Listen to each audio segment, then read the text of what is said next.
इस कहानी को हल्के में मत लेना। 211 लोग, एक विशाल जहाज और समुद्र का वो रास्ता जहां जाने के बाद आज तक कोई इंसान वापस नहीं आया। ना ही जहाज का कोई मलबा मिला, ना किसी की डेड बॉडी और ना ही कोई आखिरी संदेश। जैसे समुद्र ने सब कुछ खा लिया।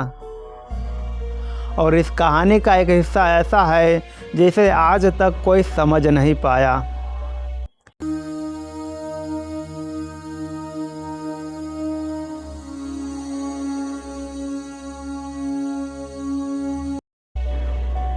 उन्नीस जुलाई 1909 दक्षिण अफ्रीका का तट। मौसम थोड़ा उथल पुथल वाला था, लेकिन कुछ भी असामान्य नहीं।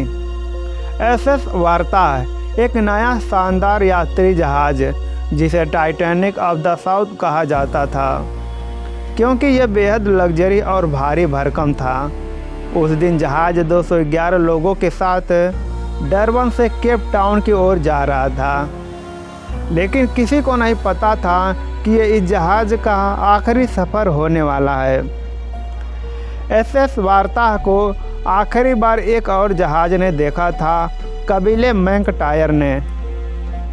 उस जहाज के कप्तान ने बताया, वार्ता बिल्कुल हमारे सामने था। फिर अचानक एक समुद्री तूफान उठा और वो जहाज कुछ ही मिनटों में नज़र से गायब हो गया। उस वक्त किसी ने सोचा कि वो बादलों में छिप गया होगा, पर वो दृश्य इतिहास का सबसे डरावना आखिरी नज़ारा बन गया। सबसे अजीब बात यह थी कि वार्ता ने एक भी मैसेज नहीं भेजा। उस समय जहाज़ों में वायरलेस टेलीग्राफ था। अगर कोई खतरा होता तो सिर्फ एक बटन दबाने से मैसेज भेजा जा सकता था, लेकिन वार्ता की तरफ से एक भी शब्द नहीं बोला गया। क्या जहाज़ इतनी तेज़ी से डूबा कि किसी को बटन दबाने का टाइम भी नहीं मिला, या अचानक कुछ ऐसा हुआ जिसे चालक दल समझ ही नहीं पाया। वार्ता के गायब होने के बाद इतिहास का सबसे बड़ा समुद्री खोज अभियान चलाया गया। हफ्तों तक नौसेना के जहाज खोजते रहे। हजारों किलोमीटर समुद्र को खंगाला गया। समुद्र के किनारों की छानबीन की गई। गहरे समुद्र में गोताखोर भेजे गए, लेकिन ना कोई मलबा मिला, ना ही जहाज़ का कोई हिस्सा, ना ही कोई लाइफ बोट और ना ही किसी यात्री का डेड बॉडी। ऐसा लगा जैसे वार्ता को समुद्र ने खा लिया। और सबसे डरावनी वाली बात, यात्रा शुरू होने से पहले वार्ता पर मौजूद कुछ यात्रियों ने अपने परिवार को लिखा कि उन्हें जहाज़ पर बार बार झटके आते हैं। ऐसा लगता है मानो उसका संतुलन गड़बड़ है। एक यात्री ने लिखा था, यह जहाज़ सही नहीं लग रहा। अगर मैं वापस ना आऊं तो समझ लेना वार्ता हमें कुछ गड़बड़ थी। क्या उन्होंने पहले ही खतरा महसूस कर लिया था? कुछ आधुनिक शोधकर्ताओं का मानना है वार्ता का डिज़ाइन ऐसा था, अगर कोई बड़ा समुद्री तूफान जहाज़ से टकराता तो सिर्फ 5-7 सेकंड में पूरा जहाज़ उल्टा हो सकता था।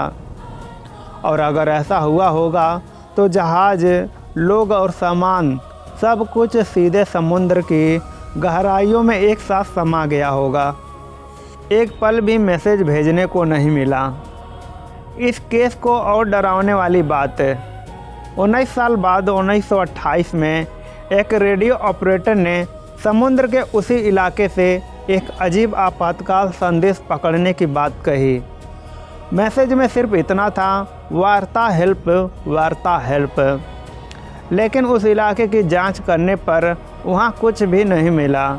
कई लोग कहते हैं वो सिग्नल वार्ता का था, जो अब भी कहीं गहराई में फंसा हुआ है।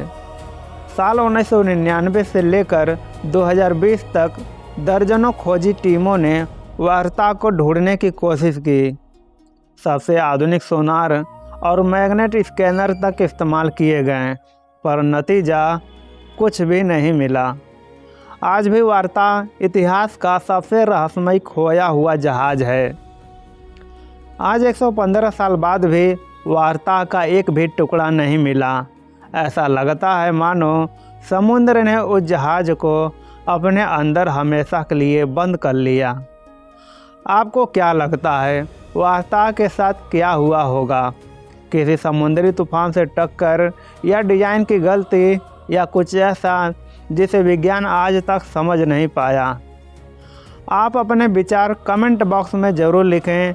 वीडियो पसंद आया तो लाइक और शेयर ज़रूर करें, और भी वीडियो देखने के लिए चैनल को सब्सक्राइब करें। तो मिलते हैं आपसे एक नए वीडियो, एक नए सफ़र में।